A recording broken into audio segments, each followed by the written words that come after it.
You can get there from here, where the roads are winding, the stories are crazy, and maps don't mean a thing. So grab your boots and saddle up, we are chasing tales untamed. From haunted mines to mountain pines, no two roads are the same. The compass spins, the banjo grins, we ride where legends claim. On the Can't Get There From Here podcast, where truth wears a crooked wing. Hello and welcome to You Can't Get There From Here podcast. I'm Canna Bellingham, and I'm joined by my two hosts, Warren Reed and Daniel Evans. Hello, guys. We're finally all together at the same time. Cheers. Howdy. Hope everyone had a good Thanksgiving. Oh man, another one? I keep getting myself roped into this. That's on you, Dan. I'm kidding, of course, but if you could send me a proof of life picture on the dog, that'd be great. And joining this trio for the first time ever, a guest all the way from jolly old England, Dean Palin. He's going to be our expert on all things British for this episode. Thank you for joining us, Dean. You mind telling us a bit about yourself? Yeah, sure, no worries. Thank you, Kana, for having me, and hello, everyone else. My name's Dean, and I'm one of Kana's friends who plays D&D. I do a little bit of everything: sports, gyms, motorbikes, and all the rest. D&D, of course. I have a big interest in dinosaurs and mythological creatures and the history behind them all, and all the stories. But yeah, that's pretty much me, to be fair. And yeah, again, thank you for having me. Absolutely, Dean. Now, to prove his bona fides to the rest of us that Dean is actually an expert on English stuff, Warren and Daniel, do either of you have anything you want to ask Dean? So what I want to know is that when it comes to spotted dick, are we talking a good tuck-in snack or maybe a prescription ointment or maybe both? I mean, it depends where you go, really, because if you go further up north, you're talking about the ointment. But if you go further south, you're talking about the good old snack, to be fair. Okay. Okay, look, spotted dick absolutely sounds like you need an ointment or something for it. But seriously, why do y'all insist on calling cookies biscuits? That's really confusing, and I'm tired of the gas when I talk to my English friends about biscuits and gravy. I don't need all that negativity in my life. Biscuits and gravy. That's almost as bad as my friend who has pancakes and gravy for breakfast. Never mind. I don't want to think about that. What I want to know is exactly how crooked are your teeth, Dean? We talking Stonehenge or drop Scrabble tiles? I mean, I would say it's more of a Stonehenge look, to be honest. I mean, it allows us to whistle a bit easier. Well, I guess I'm satisfied with your pedigree. We'll have to see if the comment section agrees with that assessment. Moving on, Daniel, do you mind telling our listeners what we are reviewing today? Today we're talking about Agatha Alfred, the most disturbing case in medical history. I'm thinking that it's probably not going to be, but hey, who knows? If you still want to watch the abomination after listening to our review, then you can find a link in the show notes. And Warren, this video is brought to us by the Shadow Book YouTube channel. Did you happen to explore this channel to see what else they have on their menu? I did, and when I looked through them, I have to say it looks pretty juicy. Although they're pretty liberal about claiming the quote most disturbing, shocking, mysterious, or many of them. Like they can't all be the most, is what I'm saying. So like maybe just retitle them as one of the most, or if not the most shocking, then pretty darn shocking when you think about it. Okay, well, just from looking at the thumbnail of this video, my first impression was, good God, there's a lot of doctors. Is this typical for the NHS? When you get an ear infection, Dean, are you surrounded by a team of doctors? Or is this because doctors don't trust each other or have a separation anxiety when they're visiting patients? No, not at all, really. You're looking really, to be honest, a 2-week time, and they normally just come one by one and they sigh every time you make a comment. Well, when I look at that image, I do have to wonder about the lack of masks in the room, particularly since there's that one doctor who has their mask, but it's just sort of looped around his chin. So I'm wondering if maybe he was shamed into keeping it secretly or securely on his chin, rather, like there's surgical peer pressure that happens in that room. Well, before we find out if doctors in Victorian England were also paranoid about 5G or mostly prescribing ivermectin, we're going to take a brief break and empty bladders and find appropriate drinks before we dive into Agatha Alfred, the most disturbing case in medical history, a Victorian mystery. So, Dean, which house did the Sorting Hat put you in? You can't honestly believe that, can you? I always felt like I wanted to be in Hufflepuff. Like, I imagine that they would spend their afternoons watching Star Trek marathons and just eating Chex Mix all day. Maybe.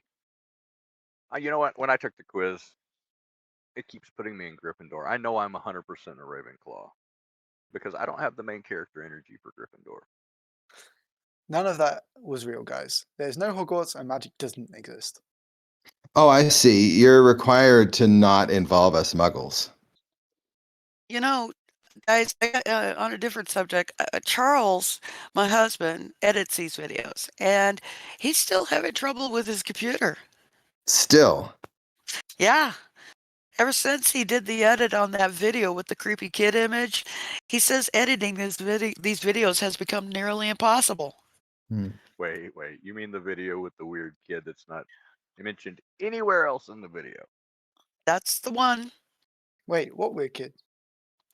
Oh, Dean, we reviewed a video about a family selling human meat to a community, and for no reason whatsoever, the video inserted a creepy picture that had a boy who was even too creepy for AI. Really? Yeah, I had tried to have Copilot just clip the image from the original and do a little bit of editing on it, and I got a warning for a security violation. Then for the rest of the day, I had this weird rash. Charles had to start all over and edit the video 4 times. Every time he'd add that kid's picture, the computer would just destroy whatever else he'd been working on. Damn. You know, come to think of it, I came down with a pretty nasty cold virus right after watching the video. In fact, I don't think it's a stretch to say that I felt exactly like that kid in the picture looks. You know, I was watching the video on YouTube the other night, and the dog started freaking out. So I get up to see what's the matter, and I had this huge possum in my house. Tried shooing him out with a broom, and he attacked the broom, and I had to hold the dog back so the dog didn't get him because I'd had to put my money on the possum. I gotta see this kid. Nah, man, you don't want to do that. Hmm. I think we should show him. Are you sure? He might have forgotten his training from Hogwarts. It's pretty fucking freaky, Dean. I don't think even that your Expelliarmus spell would work. Yes, damn it. Just show me the kid. Okay, it's your funeral. Whatever, just show me. That's the kid? Yes?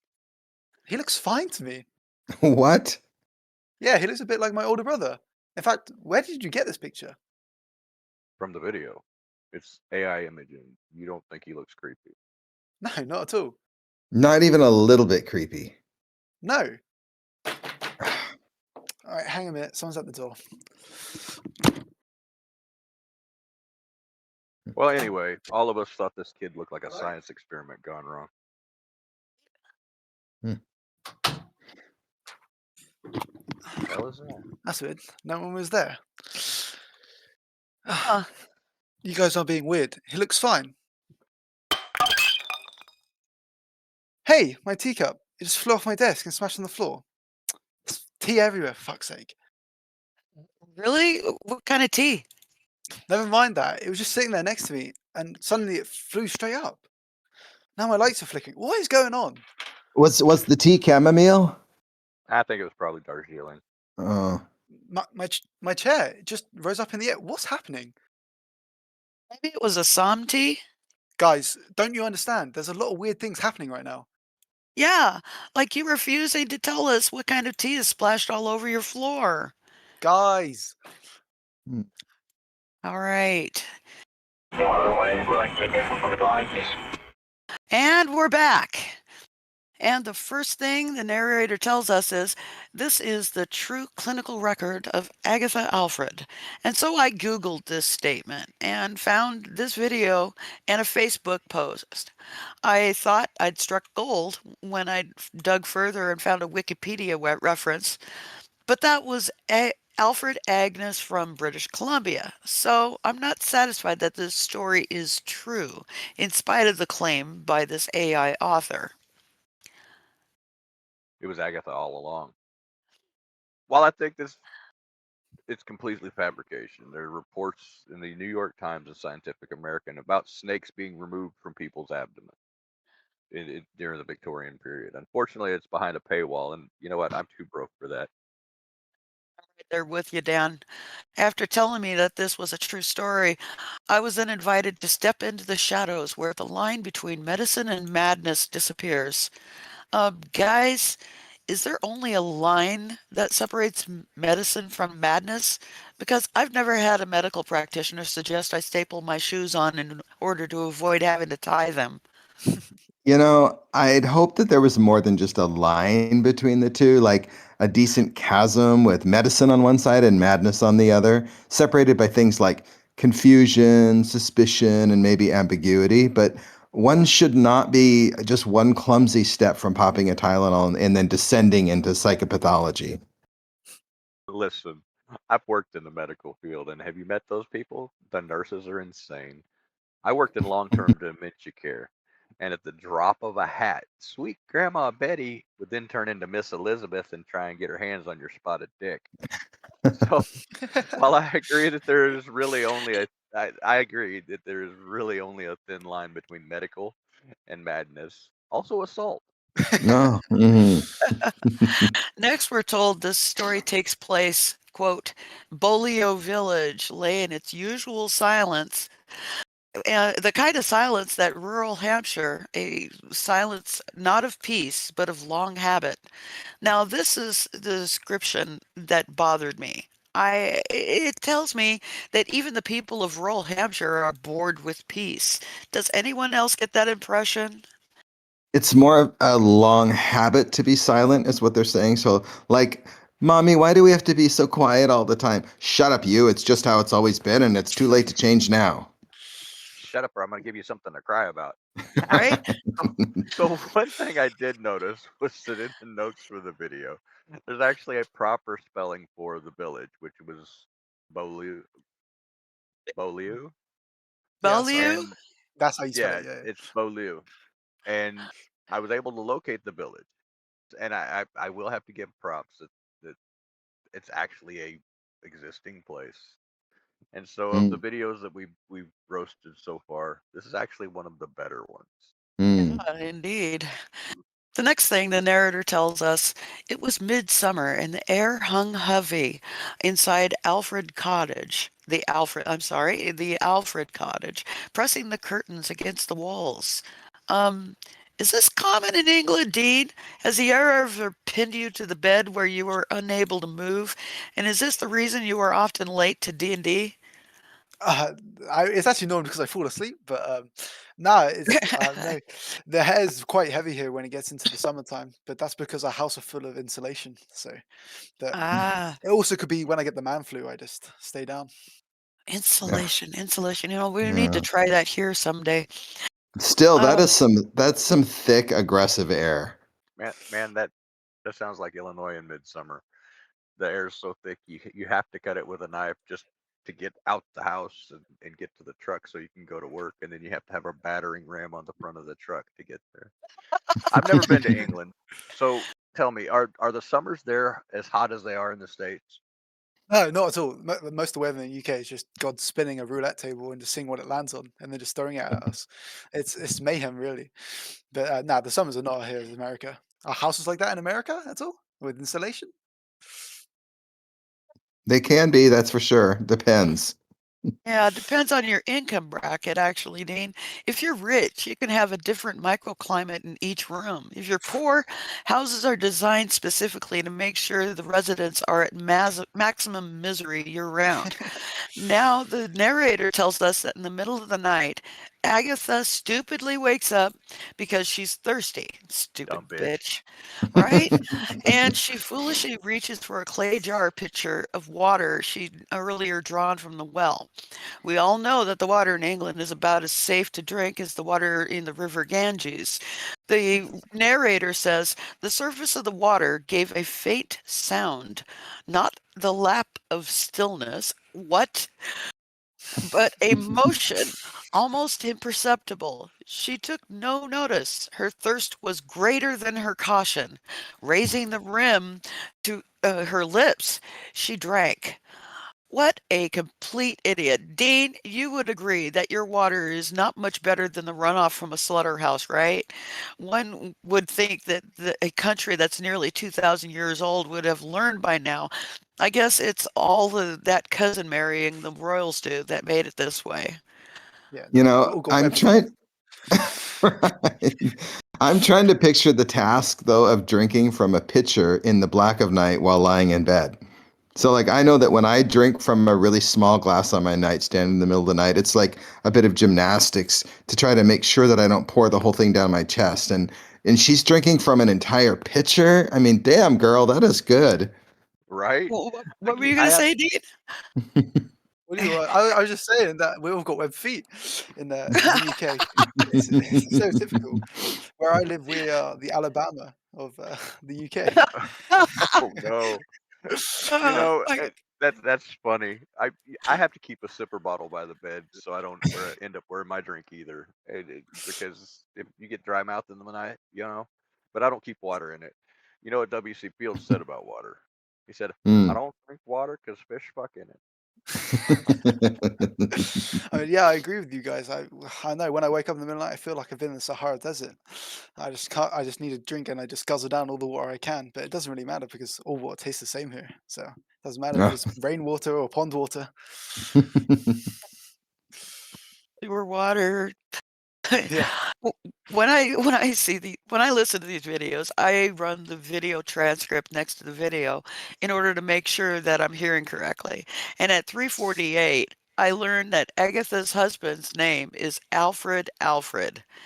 I hadn't noticed that during the first listen, but now I'm persuaded to think that this is a very convenient way to name a baby. I think it would definitely make it easier on the grandparents to remember the kid's name, but I guess you could really only get away with it on the first kid. Hold on, that's not completely accurate. Because George Foreman named all 5 of his sons George and one of his daughters Georgetta. Oh, that's right. Might as well have not named him at all, in my opinion.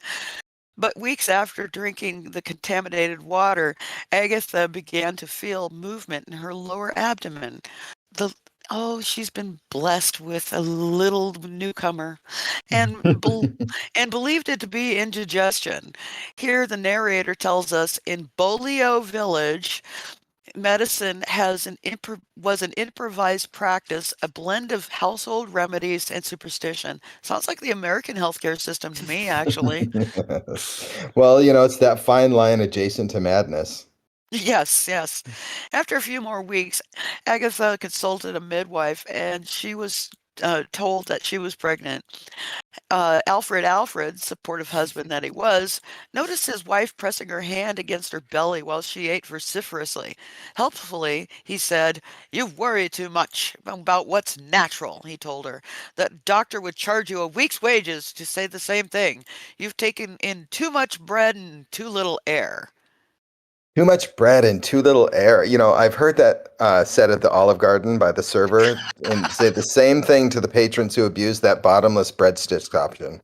Hold on. Bottomless breadsticks means bottomless. I have to make up for the overpriced meal at the places somehow. I'm eating my weight in breadsticks, and then I'm going to take my entree home for a separate meal. It's just not worth it. This is the official stance of the podcast. Make sure you game the system at Olive Garden. Yes. Anyway, we learned that Agnes thought that the movements in her belly were deliberate, and the AI narrator explains it with, "It was not random. It came in pee, but turns, particularly after she had eaten." I'm Wait, And really then surprised. Hey, when I wrote this, I thought for sure you guys would have comments on that, I and missed you it's that. didn't. some things just hang in the air like those heavy curtains, and you just Right? can't figure out what to do. Right? You're just stuck, yeah. Well, and Oh. then in the story, here comes the whispering villagers as they do, and these out of control game of telephone from one gossip hound to the next. So the narrator says, "Quiet smiles followed Agatha through the market," and I'm picturing specifically these quiet smiles, and I'm hoping that they're at least attached to actual people. No, right? But maybe that's where Lewis Carroll got the idea for the Cheshire Cat in Alice in Wonderland. Right. Yes. Yeah. But I mean, honestly, people are going to gossip anywhere. I don't think that's exclusive to England. Right. Right. Ah, that's true. The narrator the narrator explains that Alfred's patience thinned as her complaints increased. He avoided conversations during meal, avoided her gaze at night. When she spoke of movement, he accused her of imagining things. "You've been reading too much of those pamphlets," he said once. "Women fill their heads with nonsense and call it illness." Is this an example of the stiff upper lip, keep calm and carry on, or some other British way of telling people that they are being a whiny bitch, Dean?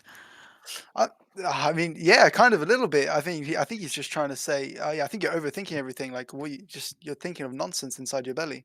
But I don't know if there's something peeing inside me. I think I'd be a bit paranoid too.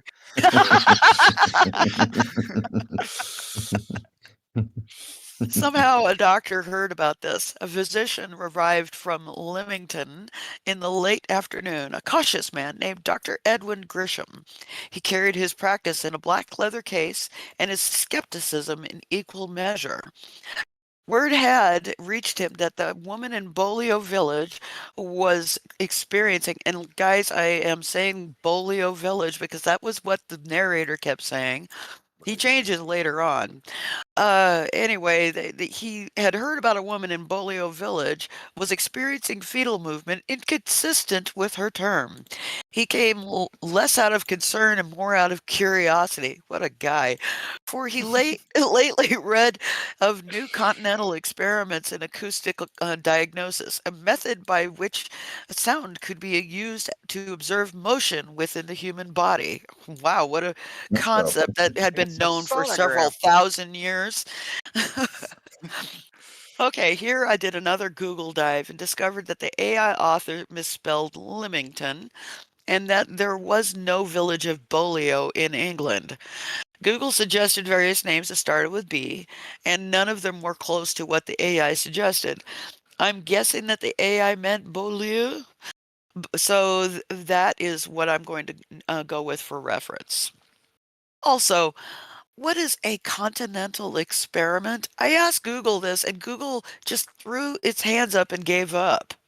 Oh, yeah, I looked that up too, and I saw some hits relating to bats and geology. I mean, separate, not one and the same, but it just got to be too much. And I just went with my original idea that continental experiments in acoustic diagnosis is just another term for the Eurovision competition. There you go. Okay. Now, Dean, I need to rely on your expertise to explain this next part. Do you get all judgy and condemning of women who are pregnant when they start gaining weight? Because the narrator tells us, but as the weeks went on, sympathy gave way to suspicion. Victorian modesty allowed for illness to be spoken of, but not appetite. For a woman to eat beyond restraint was a moral failing, a lapse of self control, unbecoming to a wife. I mean, back then, all the wives were supposed to be skinny, and the guys were supposed to be the big ones in the relationship. But I mean, when the roles get reversed, I think they just got a bit insecure about their body. I don't know. That's maybe what happens. Yeah, perhaps, perhaps. S- Yeah, it seems to be a universal problem. Um, how dare a woman not remain the same physical shape she was when she was running on a track team at 16 years old? But any hoozle beazle. I mean, it is just nature, though. Pregnant women will gain weight, and they're just carrying another human. I mean, that's just makes sense, no? I mean, to be honest, I've seen both sides of it. To be fair, my friends, they've got kids, they help out, support their wives, but I don't know. That's just they're all and they don't really care. They just complain about not getting sleep. That's the most thing I hear about. Oh, I'm tired and I've done so much time at work and I've got to go home and now I've got to clean the baby. Like, oh, you grow up. You're an adult. But that's normally Exactly. what I that's normally what I have to hear. But Uh, but on the other side, you just hear their wives or partners leaving their wives because they don't find them attractive anymore, and they just gain weight. Yeah, that seems to be a universal problem. How dare a woman not remain in the same physical shape she was when she was running on a track team at 16 years old? Mhm. But anyway, soon the whole village conspired to control Agatha's eating. The The grocer limited her purchases. The baker's boy gossiped, and Alfred replaced bread with boiled potatoes. Is bread and boiled potatoes indistinguishable, Dean? Sandwiches must be very messy. Oh, they can get very messy. I mean, we put crisps in our sandwiches, but you guys don't know the word Ah, crisps because you say chips, don't you? But yes. but the reason they probably did that is because potatoes provide more energy and have less fat in them. So that's probably why they did it. But Hmm. yes. Ah, okay. Well, cocaine also provides more energy, and I don't know that life would be worth it without some high-fat, low nutrition Wonder Bread once in a while. Anyway, moving on, I am not sure how close the houses were to each other, but apparently the acoustics were very different there because the villagers could hear Agatha's madness through the open windows and carried tales of it throughout the parish. Her madness was basically, I am miserable. That's what her madness was, guys. And she's gaining weight, she's hungry all the time. So that's her madness. At this point, I'm really having a hard time with Alfred and his wife's months-long upset stomach. I mean, we've already been told that he felt her stomach and recoiled at the strange movement in there, only to simply roll over and face away from her without saying anything. And yet, still no doctor. right. I mean, if my wife were to start complaining of abdominal pain, we'd have been on the first thing smoke into the hospital. I understand that there's some stiff upper lip there, but come on.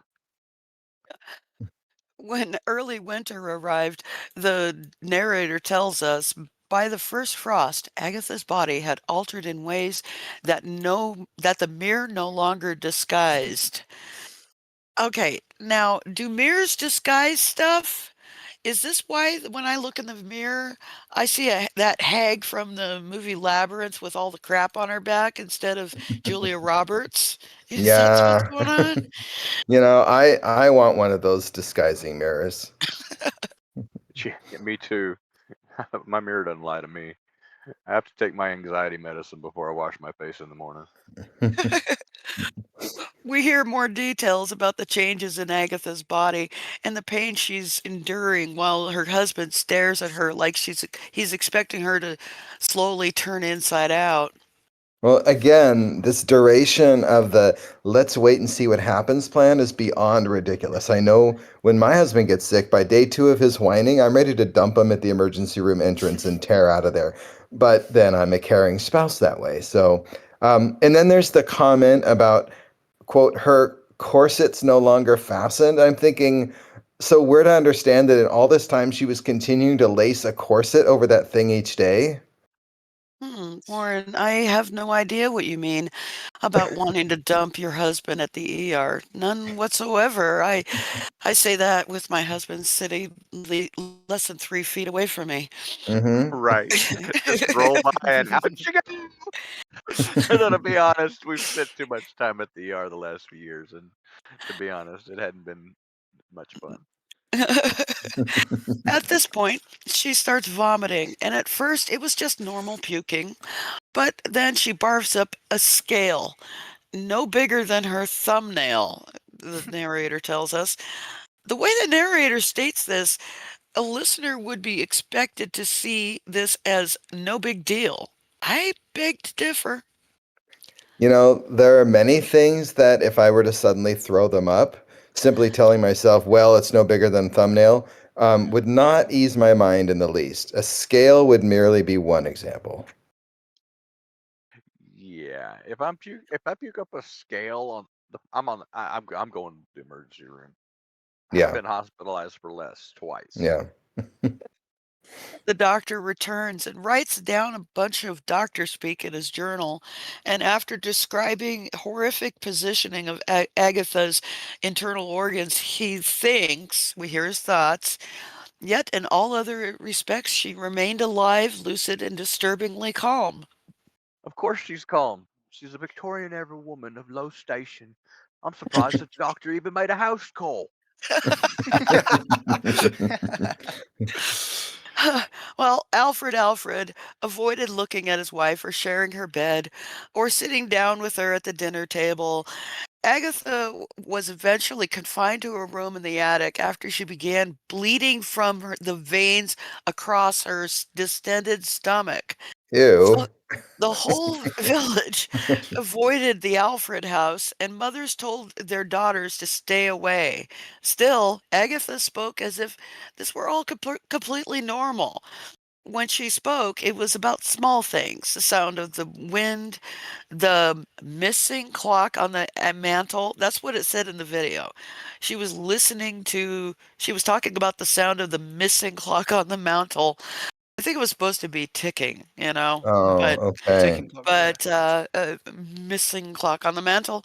The taste of the well water she no longer drank.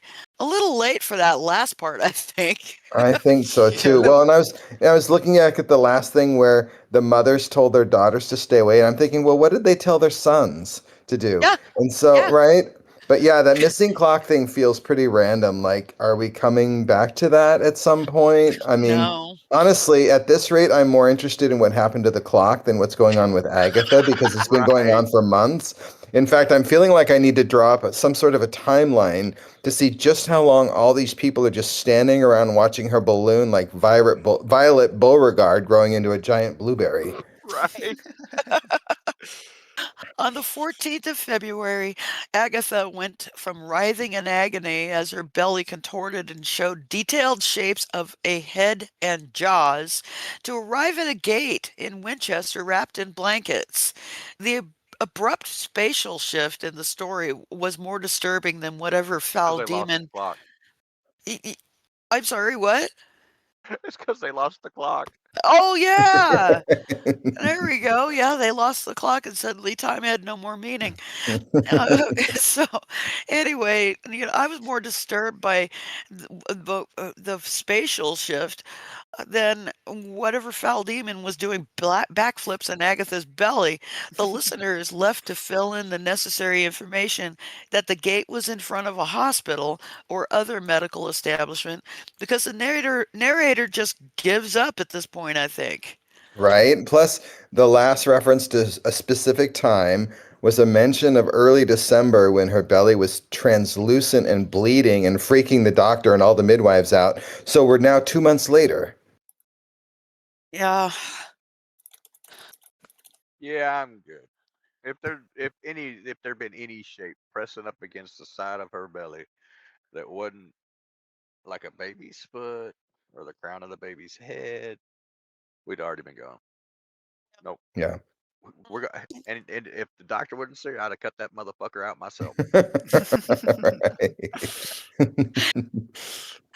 I again consulted and Googled to find out the distance between Bellew, I think it is, to Winchester, and even though the AI author said it was some 14 miles of uneven road, Google says it's roughly 25 miles by highway. So I'm guessing the carriage first traveled to Marchwood, took a boat to Southampton, and from there traveled overland to Winchester in order to turn 25 miles into 14. And even then, they would have needed to teleport a few miles. No wonder the journey had worsened her condition. Yeah, I've taken a few trips by bus that would compare. Yeah. I think you're confusing American miles with Tolkien miles. We measure distance and how far one can travel by giant eagle in an hour. Oh, Oh, I, yeah. that There you makes go. right. sense. Look, Okay. dude. I don't know about Tolkienian miles or American miles, freedom units, metric system, whatever.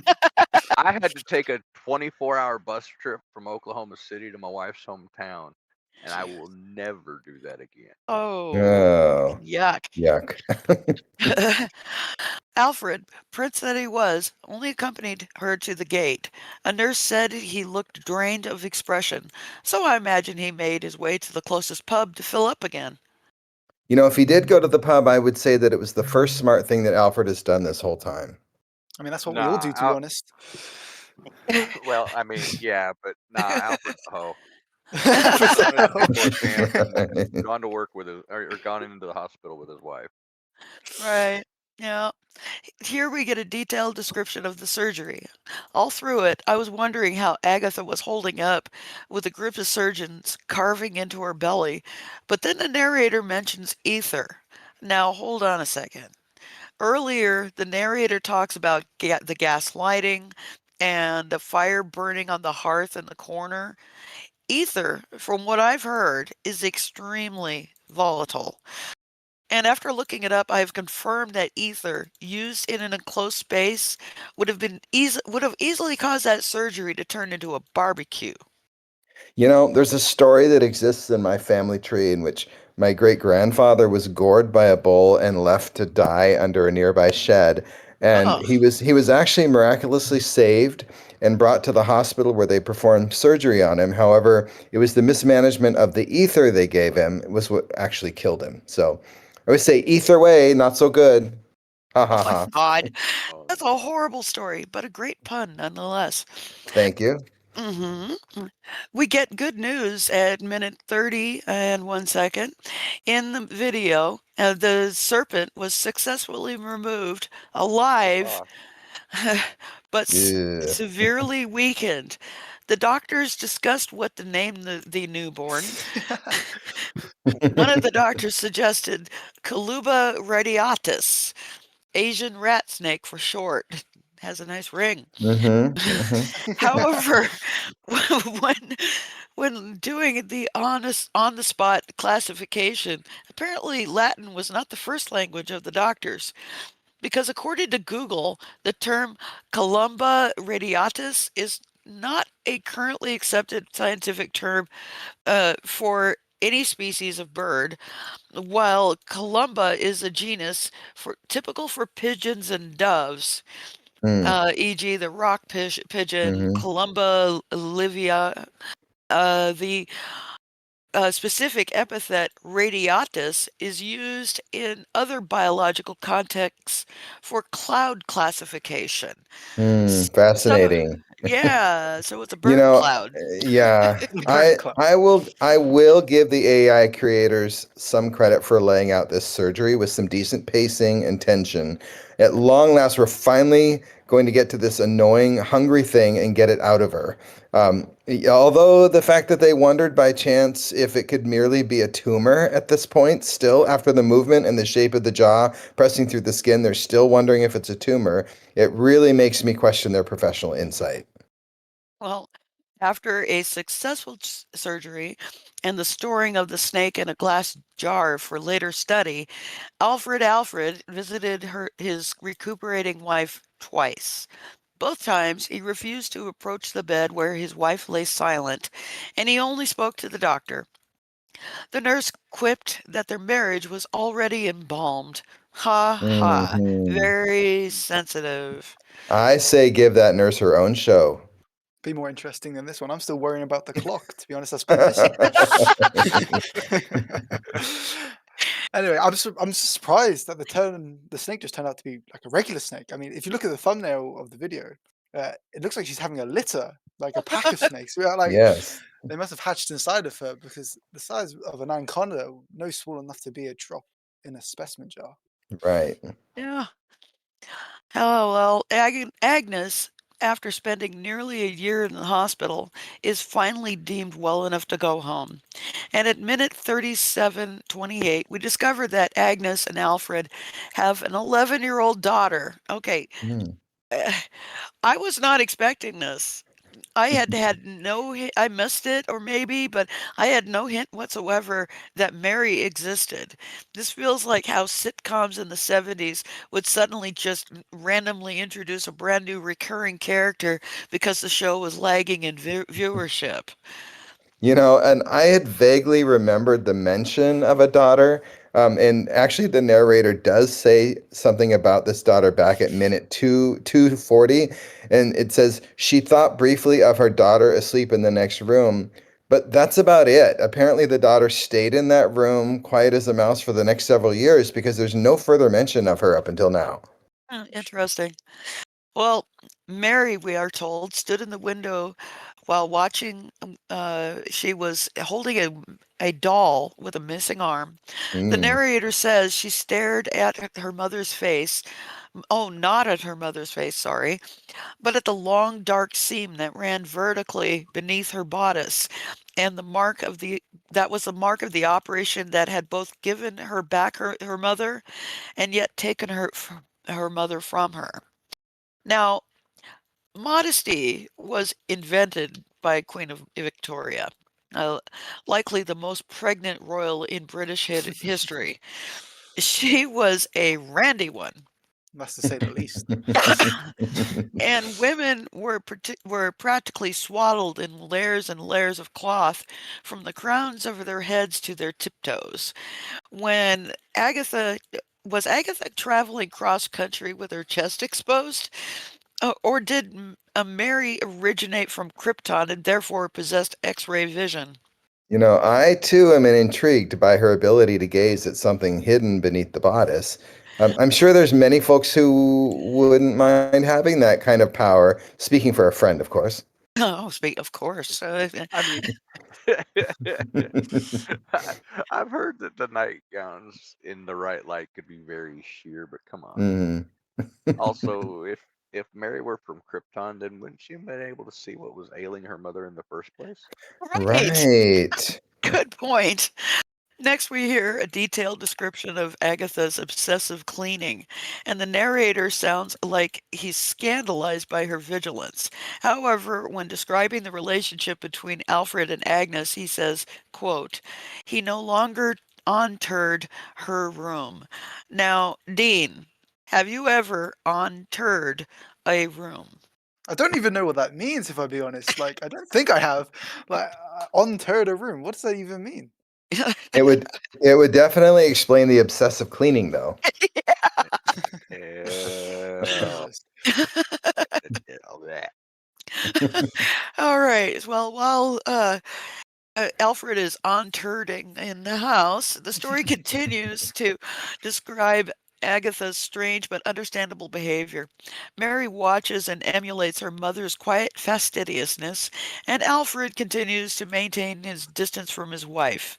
Then the story starts to take a new direction and then abruptly abandons it and goes an entirely different way. The narrator says, that night, Alfred found the door still open, the lamp cold, and the house silent, except for the faint trickle of water in the basin, though no one had drawn any that day. And the very next sentence begins the general narrative describing the next 30 years. I believe the AI author wanted to kill off a character, but then abruptly decided against that turn. Did anyone else get that feeling? It is pretty jarring. It's almost like they edited out like a heavy sigh from the narrator right before the switch. Like there's this AI sound guy moving his arm in a circular motion, telling everyone to just wrap it up already. They, the Alfreds lived inwardly, we are told, which implies they died outwardly. Am I right about that? I don't know, but the first thing I thought of was how that creature also lived inwardly. Right up until they stuck its ass in a jar. Yes.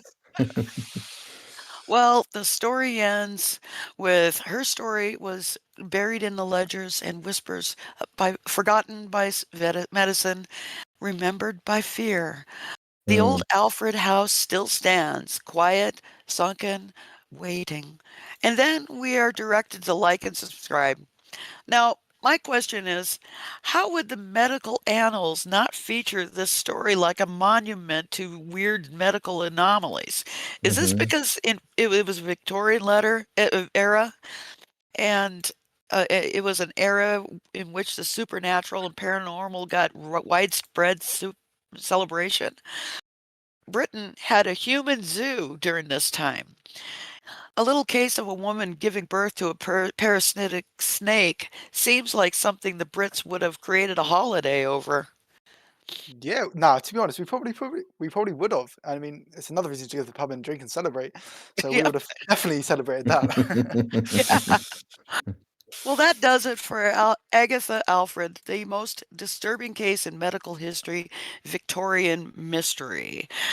And my question for you three is, what kind of parasitic birth would you wish on your worst enemy? Well, there are a few people I'd like to see riddled with brain-eating parasites, except that I think there's a chance they already are, and we're just watching it unfold in real time. I wonder who Yeah. you could be talking I about. I wonder. can't I can't imagine, but I'm pretty sure that we're already watching it in real time live. Yeah, yes, I agree. I don't know if I would really wish that on anyone. Jesus. Again, I'm still wondering where the clock is. I don't know. Can we have a parasitic clock? Hear the ticking going on and on. Oh, and with those thoughts firmly embedded in the minds of our listeners, I want to thank the Shadow Book for producing this video. Please don't ever stop making them. And I want to thank both Warren and Daniel for finally coordinating their schedules to make this record possible. And I also want to thank Dean for standing in as our token Brit as we reviewed this video. To our listeners, I want to beg and plead for folks to please like and subscribe. And if you are awesome, as I know you are, leave a comment. It really helps us get this podcast off the ground. And with that, I wish everyone a wonderful day. Thank you for having me and take care. Bye. Cheerio, cheerio.